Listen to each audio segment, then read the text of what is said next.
My parents ignored me at graduation. What they saw on the news made them pay attention. I pulled into the community college parking lot at 5:47 a.m., 3 hours before my graduation ceremony. The campus was empty, silent except for the hum of streetlights flickering off as dawn crept over the horizon. I sat there in my beat-up Toyota, cap and gown folded neatly in the passenger seat, and stared at my phone. 0 messages, 0 missed calls, nothing. I'd sent the ceremony details to my parents 6 weeks ago. Sent a reminder 2 weeks ago. Called 3 days ago. My mother had answered with that distracted tone she always used when I interrupted something more important, which was everything. Your father and I will try to make it, sweetie. We're just so busy with the restaurant opening. The restaurant. Marcus's restaurant. My older brother's 3rd attempt at becoming a celebrity chef. Funded entirely by our parents' retirement account. The same parents who told me they couldn't help with my tuition because money was tight. The same parents who missed my high school graduation because Marcus had a minor kitchen fire at his apartment and needed them immediately. I'm Zara Chen, 22 years old, and this is the story of how my family's indifference pushed me into building something they could never ignore. If you're watching this, please subscribe and let me know where you're watching from. The auditorium filled slowly. Families claimed their seats with blankets and homemade signs. I watched a father hang a banner that read, "Congratulations, Emily, we're so proud," across 3 chairs. A mother adjusted her daughter's cap, tears already streaming down her face. A grandmother clutched a bouquet of roses, checking her watch every 30 seconds like she couldn't wait for the ceremony to start. I checked my phone again. Still nothing. The processional music started at 9 a.m. Sharp. We lined up alphabetically, a river of blue caps and nervous energy. The girl in front of me, Amanda Chang, kept turning around to wave at her family. She'd point them out every few minutes, just in case I'd forgotten where they were sitting in the 20 seconds since she last told me. My whole family took off work, she said, beaming. My dad even closed his shop for the day. Can you believe it? My mom made me promise to smile during my walk so she can get the perfect photo. That's wonderful, I said, my voice flat. Where's your family sitting? I don't know yet. They might be running late. The lie tasted like metal in my mouth. We shuffled forward, the line moving toward the auditorium entrance. Through the open doors, I could see the sea of faces, the camera flashes already starting, the excitement crackling through the air like electricity. And then I saw it. Section C, row 4. The section they'd asked me to reserve. 8 seats, all empty. The small reserved signs I'd carefully placed there last night sat undisturbed, a monument to their absence. My stomach twisted, but I kept walking. What else could I do? Stop the entire ceremony?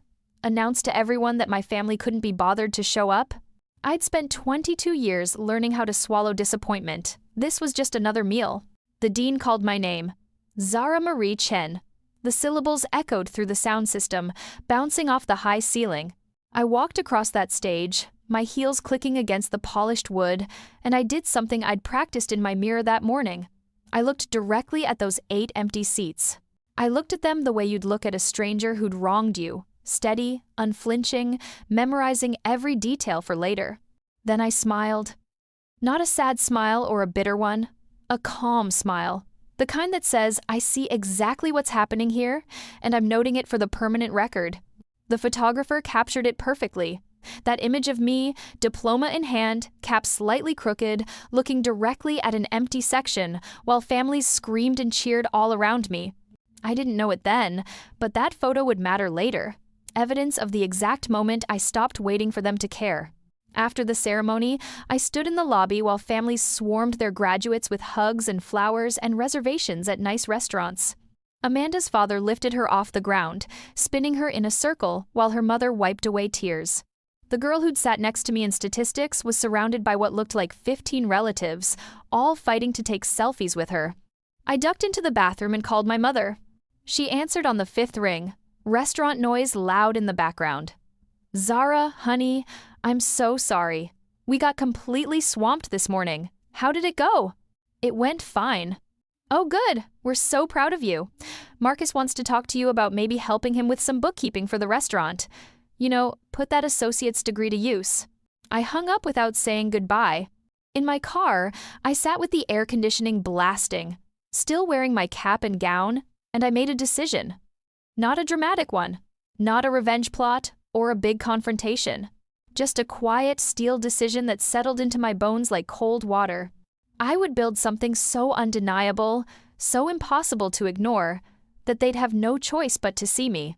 Not for validation, not for their approval, but so they'd know exactly what they'd overlooked while they were busy funding Marcus's dreams and dismissing mine.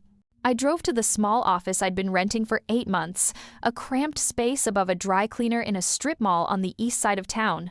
The sign on the door read Chen Analytics, Financial Consulting. No one in my family knew it existed. I'd started the business 6 months into community college, using the $3,000 I'd saved from working double shifts at the grocery store, while my parents were writing checks to cover Marcus's culinary school debt and his failed food truck and his lease on the commercial kitchen he'd abandoned after 2 months. I was teaching myself Python, R, and SQL. While they were attending Marcus's pop-up dinner events that served 12 people and lost money on every plate, I was taking online courses in data science and financial modeling. My first client had been a small medical practice that needed help organizing their billing data. I charged them $200 and spent 40 hours building them a system that saved them $30,000 a year. They referred me to another clinic. That clinic referred me to a dental practice. Within 6 months, I had 11 clients and more work than I could handle while taking classes full-time. But I kept it quiet. Told my parents I was working retail. Told them I was just getting by. Because every time I'd shared something I was proud of, they'd found a way to redirect the conversation to Marcus's latest venture or suggest that I help him instead of wasting time on my little projects. Now, sitting at my desk in that cramped office, diploma leaning against my monitor, I opened my laptop and looked at the spreadsheet I'd been building for 3 months. It was a business plan for expansion. Not a small expansion, a real one.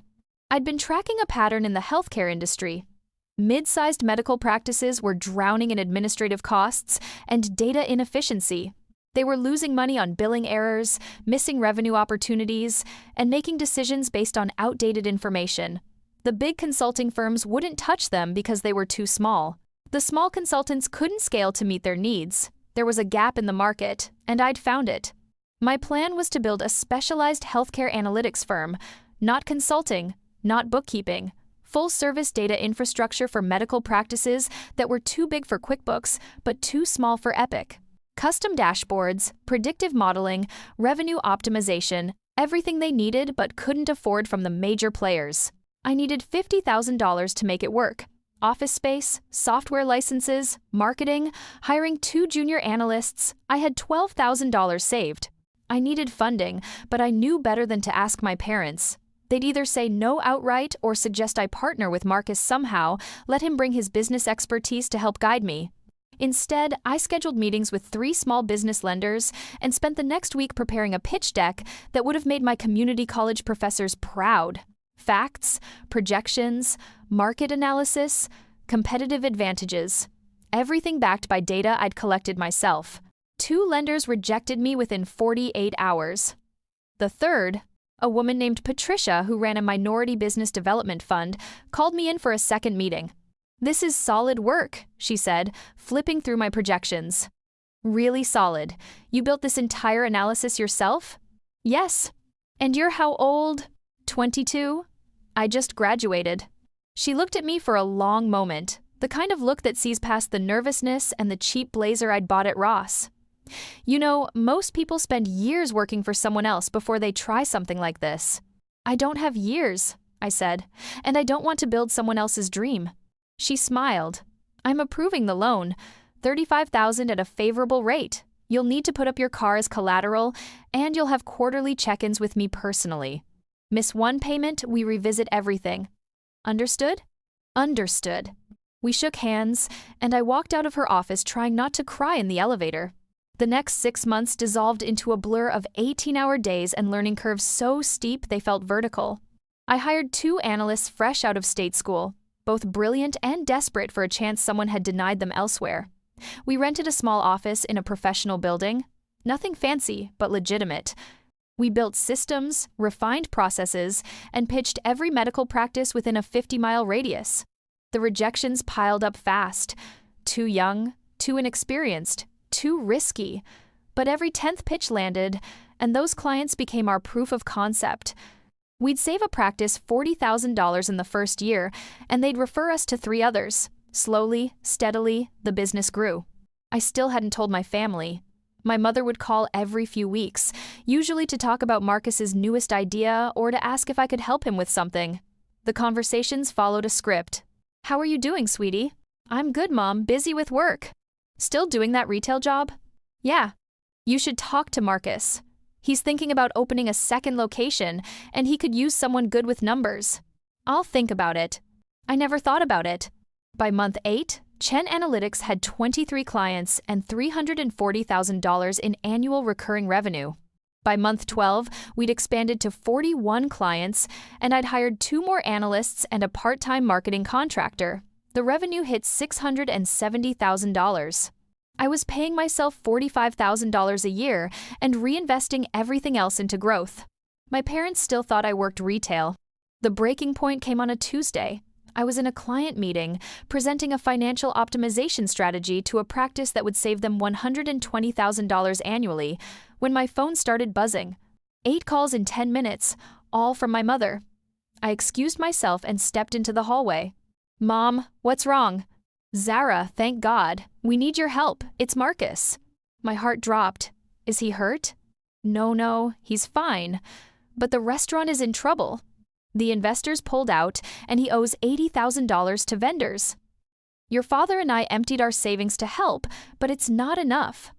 We need another $30,000, or he'll have to declare bankruptcy." I stood there in the hallway, phone pressed to my ear, listening to my mother cry about my brother's 3rd failed business venture, the same brother who'd never worked a job he didn't quit, the same brother whose culinary school debt they'd paid, whose food truck they'd funded, whose restaurant dreams they'd bankrolled while telling me they couldn't help with my community college tuition. "Mom," I said slowly, "I don't have that kind of money." I know, but maybe you could co-sign a loan? You have good credit, right? You're responsible." There it was. Responsible. The word they used when they needed something. Never proud or accomplished or successful, just responsible. The daughter who could be counted on to clean up messes she didn't make. "I can't do that, Mom." "Please, Zara. He's your brother. Family helps family." I wanted to laugh. I wanted to scream. Instead, I said very calmly, "I have to get back to a meeting. I'll call you later." I hung up before she could respond. That night, I sat in my office long after my team had gone home, staring at my company's financial dashboard. We were on track to hit $1 million in revenue by month 18. I had clients in 3 states. I had built something real and sustainable and profitable, and my family had no idea it existed. I thought about all the times I'd wanted to tell them, all the small victories I'd swallowed because I knew they wouldn't care. The first client, the first hire, the first 6-figure quarter, every milestone I'd celebrated alone or with my team while my parents asked when I'd help Marcus with his bookkeeping. The next morning, I called Patricia, the lender who'd believed in me. "I need advice." I said, "Not financial, personal." She laughed. "That's usually more expensive. What's going on?" I told her everything. The empty graduation seats, the calls about Marcus, the years of being invisible. When I finished, she was quiet for a moment. "Zara," she said finally, "you don't owe them a revelation. You don't owe them the satisfaction of knowing what they missed. But if you're going to tell them, make sure you're doing it for you, not for them. How do I know the difference? When you tell them, pay attention to what you feel. If you feel desperate for their approval, it's for them. If you feel calm and clear, it's for you." I thanked her and hung up. Then I went back to work, building, growing, succeeding in the silence they'd given me. 3 months later, the local business journal published their annual 30 Under 30 list. I'd been nominated by one of my clients and interviewed by a reporter who seemed genuinely impressed by what we'd built. The article came out on a Thursday. My company was featured prominently, complete with revenue figures, growth trajectory, and a photo of me in our office with my team. By Friday morning, my phone was ringing. It wasn't my parents, not yet. It was clients, investors, reporters wanting interviews, other business owners wanting to connect. The article had gone semi-viral in local business circles. By noon, the regional news station had called asking if I'd do a segment for their evening broadcast. I said yes. The segment aired at 6 p.m. 5 minutes of footage showing our office, interviewing my team, highlighting our growth from a one-person operation to a firm with 7 employees and over $1 million in annual revenue. The anchor called me a rising star in the local business community. At 6:17 p.m., my mother called. I let it ring through to voicemail. Then I listened to the message. "Zara, honey, we just saw you on the news. Why didn't you tell us about your company? We had no idea you were doing so well. Call us back. We need to talk about this. Your father wants to talk to you about maybe helping Marcus get his finances in order. You clearly have a gift for this. Call us." I deleted the message. At 6:45 p.m., Marcus called. "Yo, Zara. Saw you on TV. That's crazy. Listen, I'm restructuring the restaurant's finances and I could really use your help. Family discount, right?" I hung up without responding. At 7:12 p.m., my father called. I answered. "Zara," he said, his voice carrying that tone of forced casualness he used when he wanted something. "Your mother and I are very surprised. You never mentioned you had a business." "I mentioned it several times, Dad. You weren't listening." Silence on the other end. Then, "Well, we're listening now. We'd love to take you to dinner, celebrate your success, maybe talk about some opportunities for collaboration with Marcus." "I'm busy." "Zara, don't be like that. We're proud of you." The words hung in the air, hollow and weightless. "Where were you?" I asked quietly. "What?" "My graduation. Where were you?" "Sweetheart, that was almost 2 years ago." We already explained. The restaurant had an emergency. There's always an emergency with Marcus. There's always a reason. But you know what, Dad? I graduated. I built a company. I made $1 million. And I did all of it while you were trying to figure out how I could be useful to him. Another silence. Longer this time. "We made mistakes," he said finally, "but we're here now." "No," I said. "You're here now because I was on the news. You're here because ignoring me became inconvenient. That's not the same thing." I hung up. The next 2 weeks were a masterclass in conditional love. My parents called daily. My mother left long voicemails about misunderstandings and how they'd always supported me in their own way. My father sent texts about family bonds and moving forward. Marcus sent a single message, "Don't be petty," followed by another request for help with his accounting. I responded to none of it. Instead, I focused on something that mattered. I'd been approached by a private equity firm interested in Chen Analytics. They'd seen the news segment, done their research, and wanted to discuss acquisition. I wasn't interested in selling, but I was interested in their offer to invest in our growth. The managing partner, a woman named Diane, met me at our office. She walked through, talked to my team, reviewed our financials, and asked smart questions about our strategy. At the end of the meeting, she looked at me with the kind of directness I'd learned to appreciate in business. "You're 24 years old and you've built something most people twice your age couldn't imagine. Why?" "Because no one thought I could," I said, "and I needed to prove something to myself." "Not to your family?" I thought about the question, thought about those empty graduation seats, thought about every dismissive conversation and redirected achievement. "No," I said. "Not anymore. I spent years trying to make them see me. Now I see myself. That's enough." Diane smiled. "Good answer. We want to invest. $3 million for 30% equity. You keep operational control. We provide resources, connections, capital for expansion. Interested?" I was interested. The deal closed in 45 days. Chen Analytics became Chen Analytics Group, with plans to expand into 3 new markets and develop proprietary software for healthcare revenue optimization.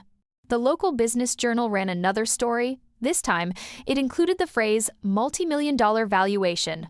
My parents saw it. Of course they saw it. The email from my mother was long and rambling, filled with memories I didn't have and apologies that felt practiced. She wanted to meet, to explain, to reconnect. I wrote back 2 sentences. "I don't need an explanation. I needed you at my graduation. The difference matters." My father's email was shorter. "We failed you. Let us make it right."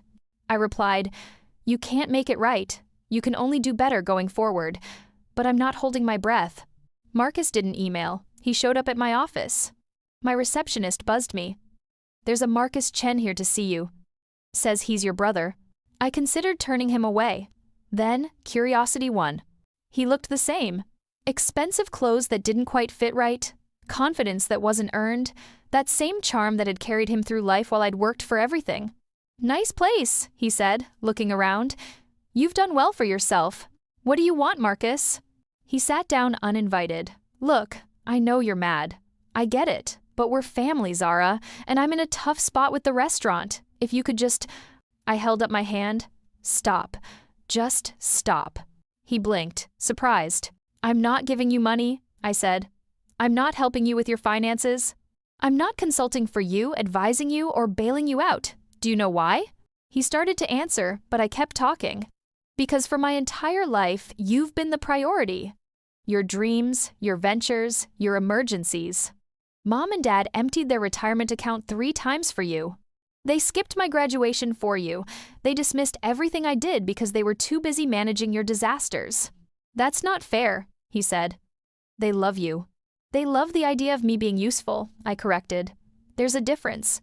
And I'm done being useful to people who can't be present." "Zara, come on. Get out of my office, Marcus." He stood, jaw tight. "You're going to regret this. Family is supposed to stick together. Family is supposed to show up," I said. "You should try it sometime." He left. I went back to work. The invitations came next. Dinner parties, family gatherings, my mother's birthday.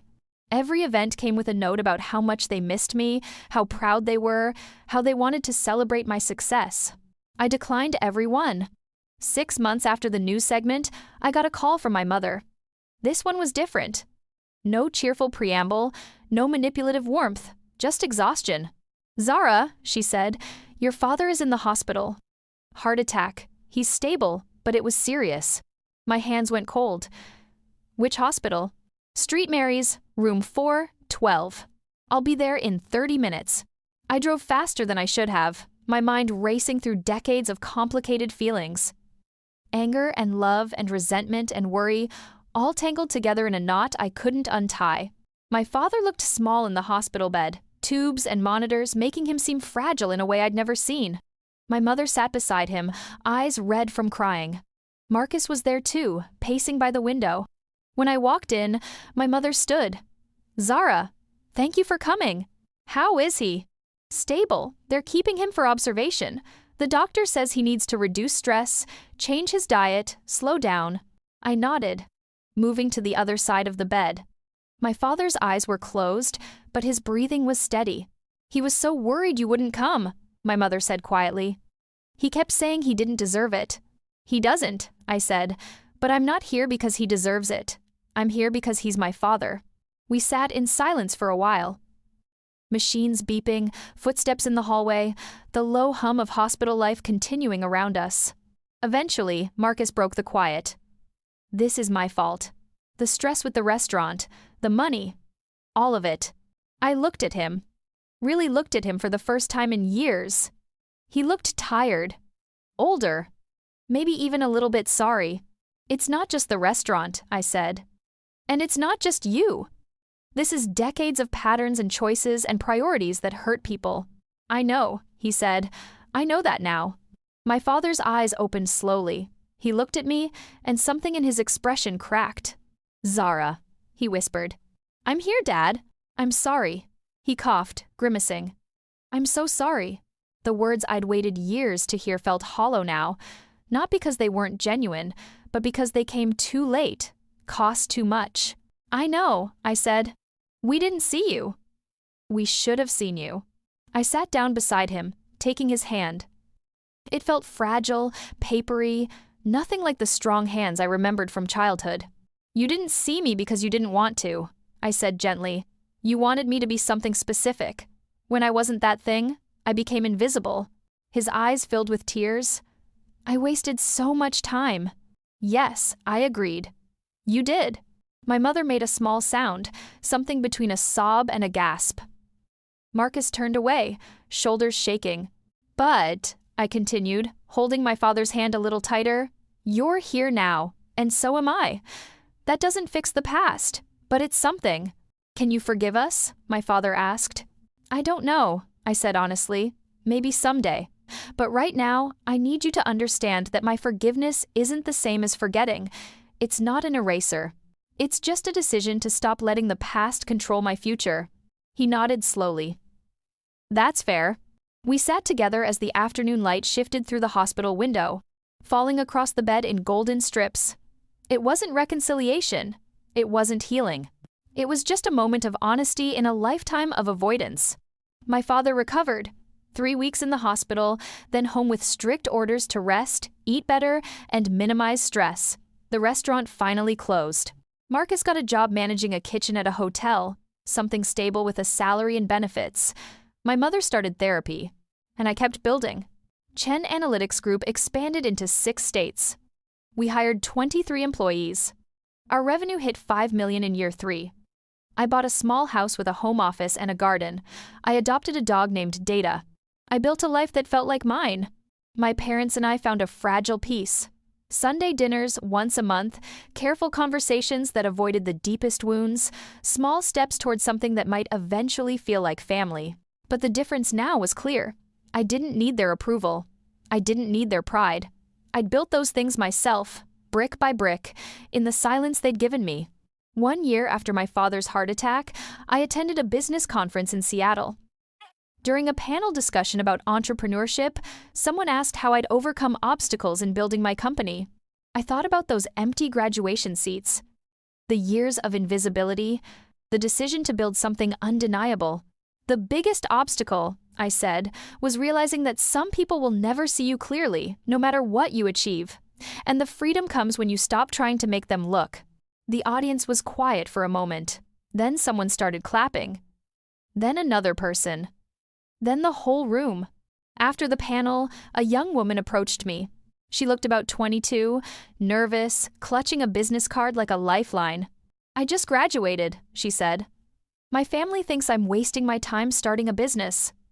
They want me to get a normal job, help with the family restaurant, stop dreaming."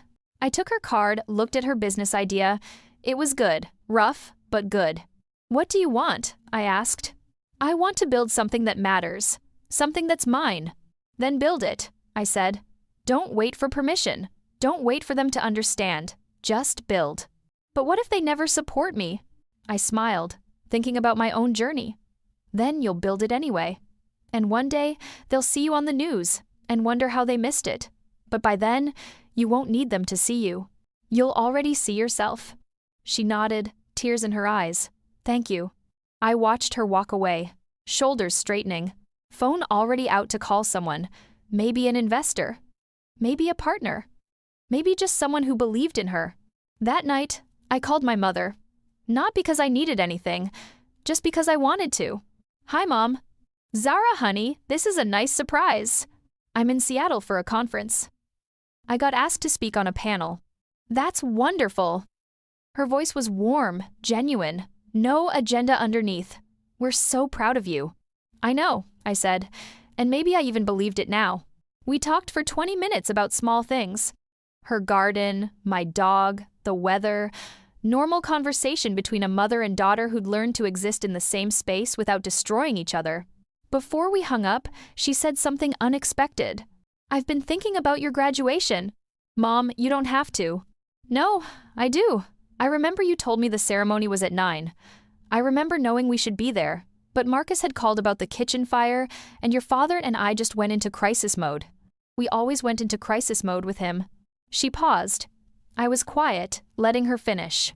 "I didn't realize until much later that we'd made a choice that day. We chose his crisis over your achievement, and we did that over and over for years. I'm sorry, Zara. I'm so sorry we didn't see you." "Thank you," I said quietly. "That means something." "I know it doesn't fix it." "No. But it's honest. That matters." After we hung up, I sat on my hotel room bed, looking out at the Seattle skyline. The lights stretched out like a circuit board, connection after connection, each one glowing in the dark. I thought about the girl I'd been at 22, sitting in a car outside my graduation, checking my phone for messages that never came. I wished I could tell her what I knew now. That the silence wasn't about her, that the invisibility wasn't her fault, that she would build something remarkable out of the space they left empty, that she would learn to see herself, and that would be enough. 3 years later, I sold Chen Analytics Group to a national healthcare consulting firm for $43 million. I kept a small advisory role and invested the majority of the proceeds into a venture capital fund focused on first-generation entrepreneurs. The fund's first investment was in a young woman's analytics startup. She'd graduated from community college and built the company in the margins of a retail job while her family told her to be realistic. I believed in her immediately. My parents attended the press conference announcing the sale.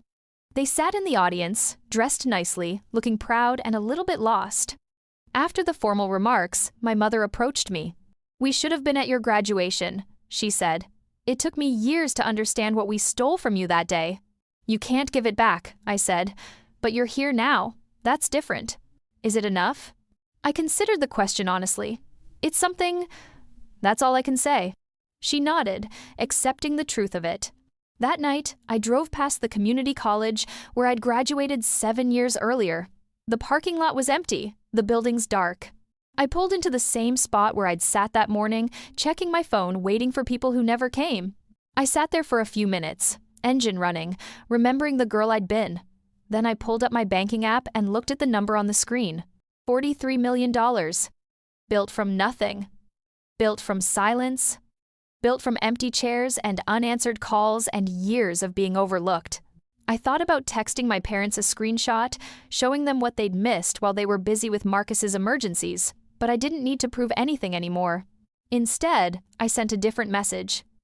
To the young woman whose startup I'd just funded, "Congratulations on your seed round. Build something undeniable." She replied immediately, "I will. Thank you for seeing me." I smiled, put the car in drive, and headed home to my house with the garden and the dog and the life I'd built one decision at a time. The empty chairs don't hurt anymore. They're just a memory now, a reminder of where I started and how far I've traveled. Some people only pay attention when the world forces them to look, but by then, you don't need them anymore. You've already learned the most important lesson: how to see yourself. If you've ever been invisible to the people who should have seen you first, I want to hear from you. Type, "I see you," in the comments if you've had to build your worth in the silence someone left behind. Subscribe for more stories about people who refuse to disappear. And remember, your value was never up for debate. Thank you for watching.